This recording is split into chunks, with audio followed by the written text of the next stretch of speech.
আসসালামু আলাইকুম। ঈদ মোবারক। কেমন আছেন সবাই?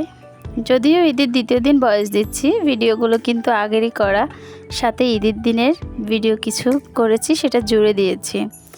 ঈদের দিনে ভিডিও করা হয়নি, আমরা পরিবারের সবাই একসাথে ছিলাম, কারণ আমার যে একটা চ্যানেল আছে এটা আমাদের পরিবারে কেউ জানে না, তাই আমি কারোর সামনে ভিডিও করি না। শহরের বা গ্রামের বড় বড় দালান টাইলস পরিষ্কার তো আমরা সবাই দেখেছি, আজ না হয় আমার সাথে আমার ছোট্ট ঘরের মাটির মেঝের লেপাটা একটু দেখলেন। ঘরের কাজকর্মগুলোকে গুছিয়ে নিয়ে আমার বড় জায়ের সাথে একটু বের হয়েছি একটা কাজে। উনি একটু শারীরিকভাবে অসুস্থ, তাই যেখানে যায় আমাকে সাথে করে নিয়ে যায়। এই যে ওখান থেকে এসে কিছুক্ষণ পরে আমার কিছু অর্ডার ছিল সেলাইয়ের কাজের, ঈদের দিন সকালবেলা ডেলিভারি দেওয়ার কথা, ওগুলো তাড়াতাড়ি শেষ করার চেষ্টা করতেছি। সব মিলিয়ে আলহামদুলিল্লাহ একটা ব্যস্ত সময় কাটিয়েছি। যদি আমার ভিডিওটি আপনার কাছে ভালো লেগে থাকে প্লিজ একটা সাবস্ক্রাইব করে দিবেন, আর আপনার মূল্যবান কোনো কথা থাকলে সেটা কমেন্ট বক্সে জানিয়ে দিতে পারেন। আমাদের মুসলিম সম্প্রদায়কে ঘিরে দুইটি পবিত্র দিন, সেটি হচ্ছে ঈদ উল ফিতর, ঈদ উল আজহা।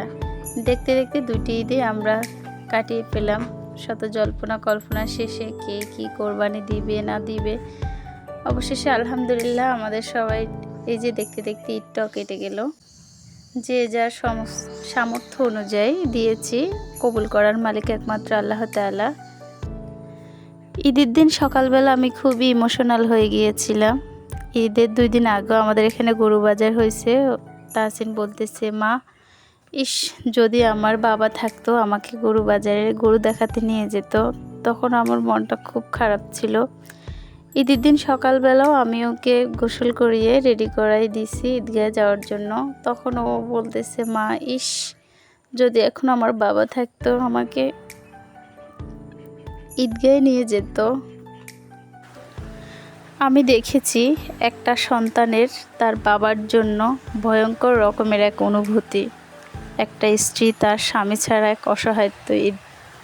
যে মানুষটার এত কষ্টের ঘাম ঝরানো টাকা দিয়ে কোরবানি দিলাম, সেই মানুষটাই এক পিস মাংস খেতে পারে নাই। কি নিঃস্বার্থ ভালোবাসা তাদের। সব প্রবাসী ভাইদের আমার পক্ষ থেকে জানাই সহস্র সালাম।